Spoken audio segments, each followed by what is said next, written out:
I'm Julie Saunders. I'm Jan Wilson. Julie and I both have experience as school librarians, and we've worked together as district library leaders. In each episode, we'll dive into our profession with interviews and meaningful content to inspire you. We're not experts, but we're pretty close. The ideas and opinions shared by any host, guest, or listener are their own and do not represent those of any respective school district. Welcome to Library Exchange. This episode is sponsored by Capstone. At Capstone, they're passionate about helping young learners succeed with engaging books and digital resources like Pebble Go. Designed for K-3 students, Pebble Go makes research fun and accessible with interactive content that builds confidence and a love of learning. Whether in the classroom or at home, Capstone provides the tools educators need to inspire and empower students. Want to bring Pebble Go to your school? Contact your local Capstone representative today and discover how they can support your learning community. Visit capstonepub.com/rewards/promotions to see special offers and promotions. It's another great day to be a school librarian, or as we like to say, Julie, the best position in a school. Yes, it is. How are you? Good. Doing great. How about you? I'm good. So it was really nice of you to give me a break from writing the episode intro, since you said, if you remember, that you would write the script for this one. So let's hear it. So I think I might have dropped the ball on that because, I have my 51-year-old brain and I forget things. So I do appreciate you actually writing the script, even though I told you I would do it. Well, you were supposed to write the intro. You'll write the next one. How's that? Okay. Yeah, that sounds great. Fair. Okay. All right. So today we are joined by middle school librarian Melissacorey from St. Joseph, Missouri. She's the past president of the Missouri Association of School Librarians and was recognized as a 2023 School Librarian of the Year finalist by School Library Journal. If you are a veteran school librarian, you are familiar with her free printable and editable book recommendations at visualbooklists.com. And if you have no idea what I'm talking about, then you should hit pause right now to write down the website visualbooklists.com. And if you hit pause, welcome back. Welcome to Library Exchange, Melissa. Hi, thanks for having me today. So before we get started, can you tell us a little bit about your school, including number of students, demographics, and any other details that might provide our listeners with some context? Yeah, so I work at a middle school. Our school itself has grades 6 through 8. I have about 400 students in those grades. We have about 50 staff members. I always like to include our staff because they're they make our school run every single day and do amazing things for our students. Our demographics, for my particular school and my school district in general, we have a community that has, I would say a higher than average level of poverty. My school is part of, the free breakfast and lunch programs usually, and we're considered a Title I school. And I just mention that because I think that every student deserves access to resources, access to books, and especially the ability to grow through different programs. I always say, we have really large metro areas here in Missouri, and we're not one of those large metro areas, but I want my students to have the same things they would have if they were in Kansas City or St. Louis, for instance. I'm glad that you mentioned staff, because that's probably a statistic that we should include asking about, Julie, because it shows the number of people that you're supporting beyond your students. So, Melissa, as I mentioned in the intro, your visual book lists are, it's such a creative way to promote diverse literature. And they range from fantastic first chapters to stories of empathy and kindness. So how did the idea of curating these lists come about? Yeah, so a couple of years ago, I worked really closely with one of my colleagues. Her name's Elizabeth Hoskins, and she's also a middle school librarian in the same school district as me. And we had both for a few years been completing some diversity audit work on our collections. We sort of wrapped that up after a year or so. And really, we wanted a way to present that to students And what we came up with was just lists of books, kind of like in a binder at the desk. It might be something like African American protagonists or Asian American stories. But as we all know, middle schoolers are one of the demographics that you have to pull out all the stops sometimes to get them interested in books and interested in reading. We kind of talked about that idea. I know that she had worked on some book lists as well. And it was one year during state testing. I didn't have much traffic in the library, didn't have many checkouts going on. It was kind of a quiet week. I sat down in Canva and thought, this is going to be my project. And I struggled. I thought there's going to be a template, that I can edit and it's going to be perfect. And I'd seen different book menus and kind of took some inspiration from those as well. But I finally came up with a template that I liked, started customizing some of those lists. A few of the first ones I did were, if you like this book, try these. For middle school and in my school in particular, Alan Gratz and April Henry are two of the big authors, but kids will read all of their books and then just kind of stop. I wanted to connect them to other authors or other stories, but it was really born out of that whole idea of how do we show our students that their lives are reflected in the books that are on our shelves. And so I started developing those. But the thing I like the most about them is the fact that librarians have been able to take those templates and edit them and adapt them for their collection, because that was one thing I ran into early on, was finding different book menus, but they didn't necessarily, or book lists, but they didn't necessarily match the books that I had in my unique collection. You offer them for free, and I just think it's a quick, easy way for a student to, what should I read next? And that added bonus of ensuring that your students from all backgrounds feel seen and represented. And our librarians can also use it as a collection development tool. Yeah, definitely. That was one thing that I realized is the more book lists I developed, one of my goals in the first year I started creating them and using them was to make one for each of the heritage months. And I know that when I got to November and I got to Native American Heritage Month, I kind of ran into a wall because I did not represent Native Americans or Indigenous voices adequately in my collection when I was developing that list. So I instantly went over to, my vendor website and started an order to get more of those stories like Darcy Little Badger and a few other authors into my collection. And so it's been a really good way to drill down on whether it's by Heritage Month, whether it's by unique things about your own school. We have a handful of international teachers. We have a few teachers from the Philippines. I actually did have a lot of Filipino representation in my collection. When those teachers started, students had all kinds of questions about their culture. Creating, a Filipino American heritage list so students could read more about their home country was really important. Wow, so great. You also use your graphic design talent in other areas like passive programming, which are great ways to engage students. Can you tell us a little bit about that?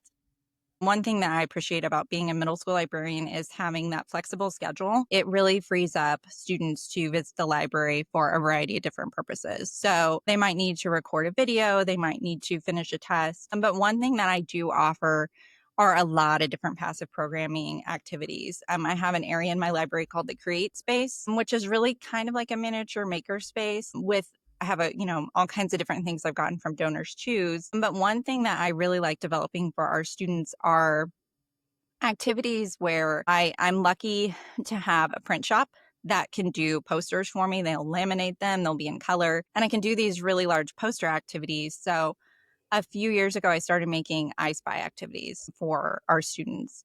And it is wild to see a group of students stare at a poster, middle school students to stare at a poster for 30 minutes, trying to find all these little objects. I mean, they are completely entranced by it. And that inspiration came from a library group I think I'd seen on Facebook where librarians will get like a fish tank or an aquarium and fill it up with all these little objects, kind of like the big I Spy books that are really popular, especially with elementary students. And I had one of those I Spy books that I would lay out like in my library. And I thought, man, I would like to recreate this. I just designed large posters. Initially, I started using like rasterizers to piece them together myself. And then I started sending them to our print shop. And they're just really amazing. There's kind of a method to keeping them organized and also like keeping track of the number of objects. I struggle to posted a few and people are like, actually there's like 7, pumpkins in this one and you have, 6 written down. I'm like, oh my gosh, because math is hard. You're kind of But like bonus points for you. exactly. But I've seen so many different iterations of those because, again, everything that I create, I post for free. Simply because I always say I have the budget that I have. I don't have the budget that I deserve. And so I know making those choices to spend money out of your own pocket as a librarian is one of the ways that people are, librarians are always doing what's right for kids. So putting those out there for free and seeing people print them off as a single page and laminating them and having it be a station for elementary checkout with dry erase markers, or you using like a smart board and having students, trace their answers and then clear it at the end of the hour. It's always so enriching to see what librarians are um, adapting and creating with something that you put out in there in the world. Oh, that's great. So I just have a follow up on that. So, what do you feel are the values of having these passive programming ideas for students? What are the values? Well, I think one for me, it's also, a motivational tool. Students they can request a pass from their teachers, and once students realize that they kind of have a break in a long academic day, we have 7 periods of academic classes. And it's just really an opportunity for them to slow down and be creative and build and search and color and whatever else they might not have the opportunity to do outside of class. So one thing I always keep in mind is, what students' home lives might look like. If we do I do lots of coloring contests, and some students don't have markers at home. And so we have kits of markers that they can check out so they can still participate. But a lot of kids don't have those experiences outside of the school day. Being able to offer those in the library, and it's also a structured setting, they have me there to help. Or me there to offer different things to them. That is not an experience that I think all of our students have universally. And so seeing the excitement and the consistency with which students will say, hey, I'm caught up on my work. Can I go to the library? Can I have a Create Space pass? Is really a super important thing for me to be able to offer to them. So, Melissa, do your staff members also come and do those I Spy posters? Yes.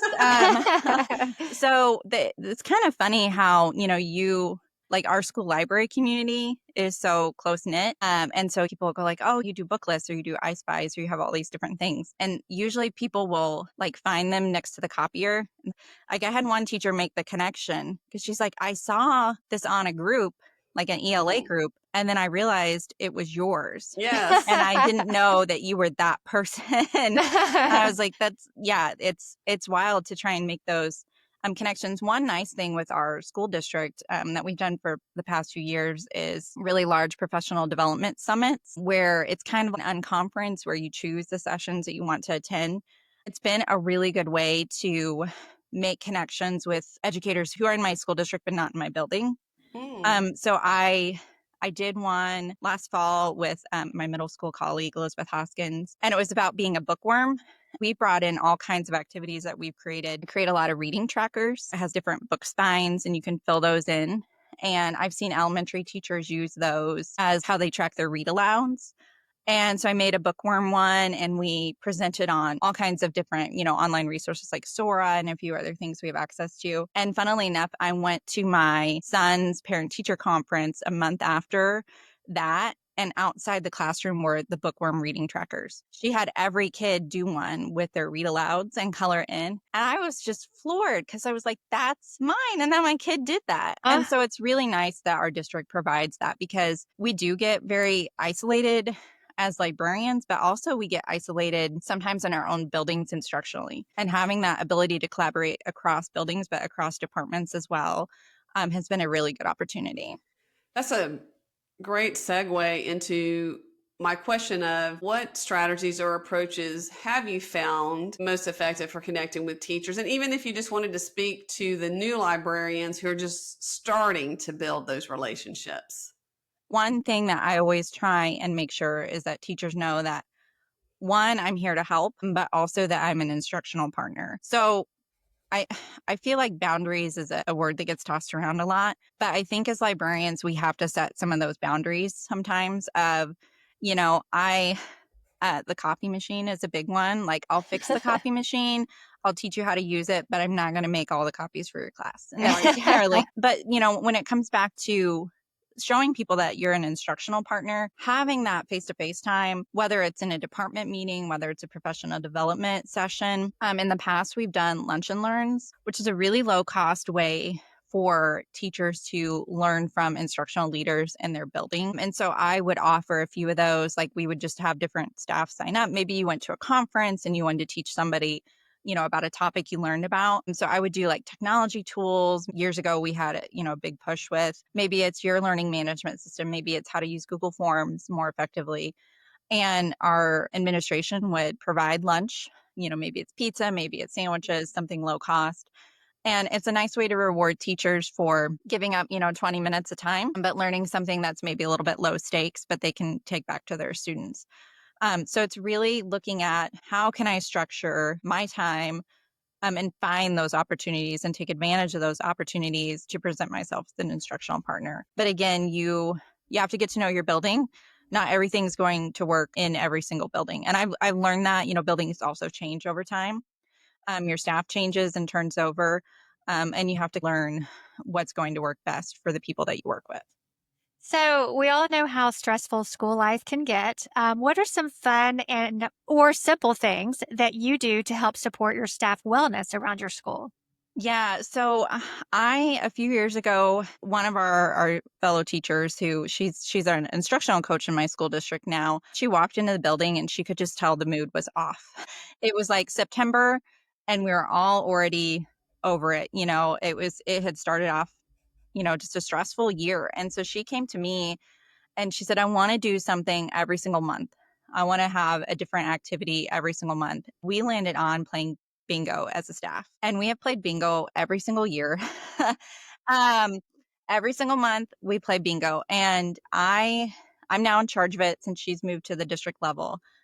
So I'm like I always say I'm like a cruise ship director a little bit. um, you're like, here's our exciting thing for the month. But I organized a bingo game for our staff. I actually have one. I did want to print one out. I made a back to school version, and this is on my beacons link that I'll mention as well. But we find these with Pinterest. I made this one in Canva that's customizable. So every staff member gets a bingo card. If they want to play, it's optional. And there's always a free space, and then there's different items on that card. And they're all different. So it kind of depends on which card they choose, which, bingo they're going to land on. And then I have a calling card with all the spaces. And so I will have this as a PDF on my computer, and I'll take a screenshot of the clue for the day. So it might be the light bulb, and I email that to all staff. So they take their card that's laminated and then they mark off the space with a dry erase marker. I use ChatGPT to figure out how many clues per day to get through, because it's usually like 24 clues on average on a bingo card, but you might only have like 18 days of school that month. And so we play different themes, usually seasonal. We try and stay away from different holidays. So we don't do like Easter or Christmas, but we'll do winter and spring. We do Halloween. We do Valentine's Day. Is there a prize? Yes. So there are prizes because you can't play bingo and not have some kind of little prize. So I have a snack basket. Again, I am lucky enough to have an administrator in office that supports me. So I just bring the snack basket over. They always have some snacks on hand, like chips, candy bars, granola bars, and we fill up the snack basket. If you get a bingo, whether it's horizontal, vertical, or diagonal, you have to reply all. Oh, and that's the important part, is you have to reply to everybody. I know in education we said don't reply all, Exactly. but bingo is the one I was just time. thinking that. Yeah. So bingo is the one time you want to reply all. And so you have to say you have bingo. Some people send little funny GIFs and things, different clips from movies of people saying bingo. After we've had maybe 10 to 12 winners, maybe more, depending on how much is in the snack basket, we start playing for blackout bingo. So you keep marking your spaces, and then whoever replies first with blackout gets a Sonic drink. So, super high stakes. But I just run to Sonic before, the morning deal is over and get a 99-cent Sonic drink of their choice. And people love playing bingo in our building. And so that's just something simple. I do a few other staff morale things. We have announcement slides that play throughout our building on a few different TVs. And I always have a different theme for that every month as well. So it might be, what's your favorite Halloween candy, or what's your favorite Thanksgiving side dish? Or when it comes to like the warmer months, where do you want to go on vacation, or what do you like to do outside when it's springtime? We just always include something unique about each staff member that wants to participate. It's just a Google form that they fill out. If they mention pets, I might ask for, like if they say I like to walk my dogs, then I'll ask what breeds their dogs are, or ask for pictures of their dogs to include as well. I always like to sponsor book exchanges for staff before we go on breaks. So before winter, spring, and summer break, I always have a book exchange cart. But I was lucky enough this year to get a 3D printer through Donors Choose. And so one of the first things I did was print items for staff to put on that cart as well. I did badger keychains because our school mascot's a badger, snowflake ornaments, just different things where they can stop by, they can grab a book to read, they can grab a bookmark, but they might also get something extra because you never know when somebody needs that pick-me-up. I've needed it before, and I've had staff that recognize that, but you get to the middle of the school year and a lot of people need those small things to look forward to. Yeah, Melissa, I like the idea of bingo because everyone already knows how to play it. You don't have to go over the rules. And the fact that people are replying all to bingo and exchanging memes or GIFs, that's a connection, even though they're using email that maybe they wouldn't have a conversation or haven't had a conversation with that other teacher. So in full transparency, we do a hidden objects about once a month at our department, don't we, Julie? Yes, we do. It gets very competitive. Yeah. The time goes by really fast on this, Melissa. First, I want to thank you for joining us and sharing your different passions, your creativity and advocacy, because from your visual book list, passive programming to staff wellness, you have given our audience a lot of inspiring ideas to take back to their libraries today. We're so grateful for the work that you do. The energy you bring to the profession is just wonderful. And so, before we wrap up, where can our listeners follow your work or connect with you online? Sure. So on most social media platforms, I'm on Blue Sky, Threads, and Instagram as at Melissa Corey. And then on TikTok, I am at Melissa Corey Library. I was an early TikTok adopter and didn't really see the value in it and rejoined and lost my username. So, and then I also post everything that I create on a Beacons website. It's beacons, beacons.ai/Melissa Corey. And again, everything I post there is free of charge. They're all Canva templates that you can adapt to fit your building or your collection. Great. Thank you, Melissa. Thank No you so problem. much. Thanks so much for having me. Melissa is so talented with graphic design, and I love how she has incorporated her talents into reading promotions like reading lists and other types of book menus. We've exchanged ideas. Now let's start with the recap. Yes, I want to agree with you on that point because it's an excellent example using her strength of graphic design to create those opportunities for students and teachers. And all of it just led to so many connections with her stakeholders. She really feels like her passive programming can really motivate students to be creative and slow down, especially with the I Spy posters that she's able to print using her school's print shop. That's a great example. Yeah, she really makes her students and teachers feel included because she's offering so many different experiences. But I really enjoyed hearing about the professional development summits her district has offered because she's attending with other educators from the same district. They don't work in the same school. And coincidentally, her son's teacher ended up using the reading tracker she created and shared that summer. I do love all of her ideas involving staff engagement. Those bingo cards are a simple way to build relationships and improve your school climate. But in addition to the fun activities Melissa creates for her teachers, she does always find opportunities to present herself as an instructional partner. As summer winds down right now, Julie, and we're all thinking about the new school year, she emphasized how important it is to have face-to-face time with your teachers. So for instructional partnerships to happen, yes, word of mouth does help when teachers talk to one another. But Melissa shared the importance of face-to-face time at a department meeting, professional learning. So invest in those opportunities and host them in your space or find ways to attend. If you don't have a media assistant or a clerk, Test the water by asking your administrator to help brainstorm solutions that would allow you to somehow attend those meetings. Those are all great reminders.